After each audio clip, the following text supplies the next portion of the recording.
sign, Capricorn, Taurus, and Virgo. Kumusta po kayo guys? Okay, so Earth sign, maraming salamat po sa walang sawang pagsubaybay sa ating mga reading. And ayan, sa mga nagtatanong kung paano po magpa-private reading, ay iiwan ko na lang yung link sa ating pong description box below. So, tingnan natin. Earth sign, Capricorn, Taurus, and Virgo. Ano po ang inyong gabay kapalaran? Earth sign, Capricorn, Taurus, and Virgo. Meron po tayong assess the situation. Yung iba sa inyo guys, na nakikita ko rito, para bang hindi mo kontrolado yung sitwasyon, no? Para bang hindi ka natutuwa sa nangyayari kasi hindi umaayon sa sitwasyon or hindi umaayon sa kagustuhan mo.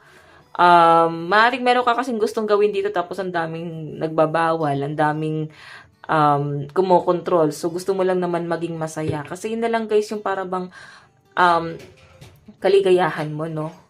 Pwede kasing lugmok talaga sa kalungkutan yung iba sa inyo. And gusto mo nang ma-overcome lahat ng kalungkutan na yan. Okay? And ayan, gumagawa ka ng ibang libangan, no? Yun nga lang guys, may naghihigpit, no? May kumokontrol. So, tingnan pa natin. Meron po tayong believe in your good luck. So, ayan guys.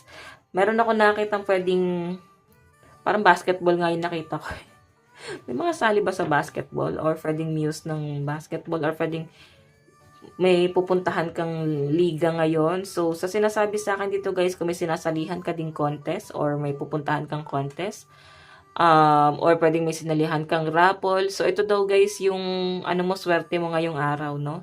Ayan, sumali-sali ka sa mga ganyan guys, kasi nakita ko may kaliligaya ka rito kasi Moon in Sagittarius. Ayan, ang mga Sagittarius kasi guys, diba?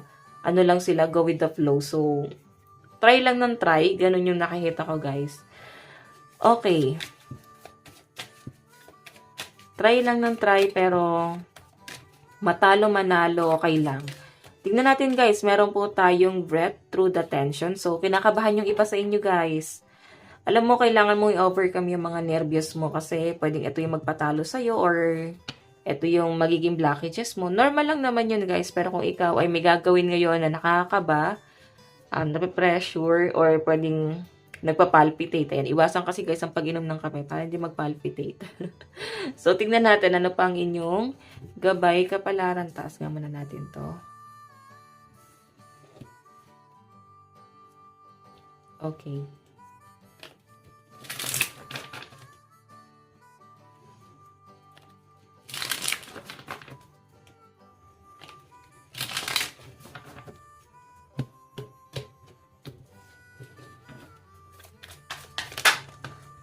Oh, Earth sign, nakakatuwa naman. Ayun, no, nagsisave talaga kayo ng pera. Iniipon mo talaga or talagang ikaw ay nagpapaka-workaholic ngayong araw, guys, no? Kumbaga, nandun ka kasi sa point na meron kang gustong bilhin. Ayan, no, nakikita ko yung pagiging matyaga at masipag ng mga Earth sign. So, pwede kasi guys na may travel kayo. May nakita kasi akong eroplano doon. Nakikita nyo ba, guys? Ayun, no? Pwede may pinag-iipunan kayong biyahe, lakad, or pwede gusto nyo out of town, di ba? Pinag-iipunan ka. So, meron po tayong overload. Ayan. Sabi ko sa inyo guys, nagpapaka-workaholic ka dito. So, sinasabi rito na magpahinga ka rin kasi may nafe-feel ako dito na parang madalas sumakit yung likod ng ulo mo. Ayan, likod ng ulo. Okay, so, hindi na siguro yan guys kakayanin ng gamot. Siguro, mas maganda na ipa-check up mo kung may sumasakit. Pwede kasi guys high blood, no? Dalawa lang yan, high blood. Pero kung ikaw naman yun parang nasusuka, nahihilo, so pwede guys na lumalabo yung mata, di ba? Okay. So meron po tayong strategy. Ayan, no. Daming guys, earth sign, no. Nakakatuwa kasi ang dami yung part-time job. As in extra yung iba sa inyo and wala kang ganong pinupuhunan din. Kumikita talaga ang mga earth sign. Okay? Ayan, no. Sobrang madiskarte kayo ngayon. And yung iba sa inyo guys, pwede nagkakaroon ka ng nightmare, pwede hindi ka makatulog ng maayos, or nakaka-experience ka ng mga panaginip na hindi maganda talaga guys. So, ayan. Tignan pa natin pagdating sa inyong kaperahan. Ang lucky number mo is 49, 67, and 48. Okay, so tignan pa natin guys pagdating sa daloy ng pera mo.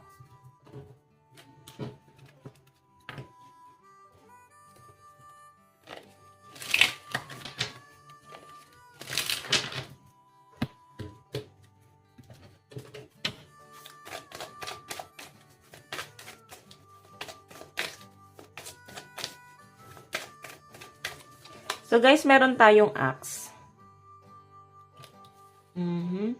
May nakikita ako dito guys, parang kailangan meron ka daw itigil no, sa ginagawa mo. Meron ka nang kailangan putulin. Pwedeng pagiging magastos, hindi ka masyado nagiging practical pagdating sa paggastos, or hindi ka nagiging practical sa pera mo. Sabi natin practical ka sa trabaho, pero yung pag may hawak ka na dito guys, sa pinapakita sa akin, pwedeng hindi naman ikaw guys talaga yung magastos. Gusto mo nga mag-ipon eh. Pwedeng yung mga tao sa paligid mo, pwedeng pamilya, pwedeng may nangailangan ng tuition, pwedeng bills. So, nagagalaw mo yung ipon mo. Tignan pa natin, meron tayong healthy choice. Iba sa inyo, siguro nakapangutang sa inyo yung ex mo. Or pwede may hinahabol sa inyo yung ex mo. Parang, ibalik mo yung pera ko, di ba? Tapos ikaw, or pwede ikaw. May nakikita ko dito guys na masaya na ang mga earth sign din. Kahit papano, yan no. Kumbaga, masaya ka na nababayaran mo yung bills mo. So, meron po tayong Cupid's Arrow. May napupusuan ka talagang bago guys. Pwede ikaw ay mag-change ng career, or pwede may babaguhin ka sa lifestyle mo or sa everyday routine mo. Kumbaga, natutuwa ka na earth sign sa ginagawa mo, no? Natutuwa ka kasi kahit papano nakaka-survive. Okay? Kasi practical ka nga ngayon guys, no? May napupusuan ka pa rito na pwedeng pagkakitaan. So, titignan pa natin. Abundance, sunglasses. May nakatingin sa'yo. Ayun, may nag-i-stock sa'yo. Ano kaya yun? Parang, sa kaya kumukuha ng pera si Earth Sign? Ano kayang hanap buhay niya? Maraming curious sa inyo Earth Sign pagdating sa daloy ng pera. Okay? So, ayan. Or pwede naman guys, ayan nga, nakapangutang yung ex mo, or pwede meron siyang tinangay na gamit mo Earth Sign. Parang yun yung gusto mo ring habulin, no? Pero siguro guys, gusto mo nang makalimot, parang bahala na siya kung ibabalik niya o hindi. Okay, so tingnan natin pagdating sa inyong love life. Lumalabas sa kaperahan mo, no? Kasi siguro guys, may mga naiwang pera pa doon. Doon sa past person. Or pwedeng jowa nyo. Okay.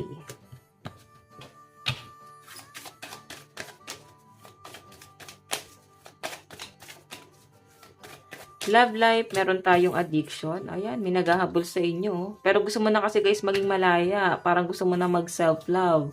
So, sa pinapakita sa akin guys, habol na habol pa rin yung person mo sa'yo. Ay, nagkakaroon na obsession, no? Parang mababaliw to guys ng hindi kayo nagkakayos. Parang hindi niya kayang. Hanggang ngayon, ini-stock ka niya, oh. Tinitignan niya yung mga larawan mo, di ba? Tagalog na Tagalog. Picture mo, tinitignan niya pa rin guys. Hindi pa rin to guys maka-move on. Okay, tignan natin ang inyong love advice. Meron tayong keep an open mind. Worth waiting for. So, nakikita ko gusto mo ng settlement sa taong to, no? Pero final na yon. Yung iba sa inyo guys, focus ka na sa ibang tao. Ayun, no? Worth waiting for. Kumbaga, hindi ka na magmamadali eh. Oo. Hindi ka na magmamadali. Antayin mo na lang kung sino yung para sa'yo. Okay? So, ano ba yung dapat nyong gawin? Tingnan natin. Meron po tayong true love. Ayan. Antayin mo na lang si true love. Si someone new.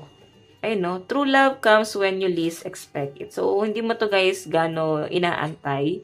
So, or pwedeng hindi ka na gano'n nag-expect pa kung may paparating or wala. Or pwedeng, ano ka na, aware ka na kung baga, kung walang dumating, okay lang. Kung may dumating, day okay din.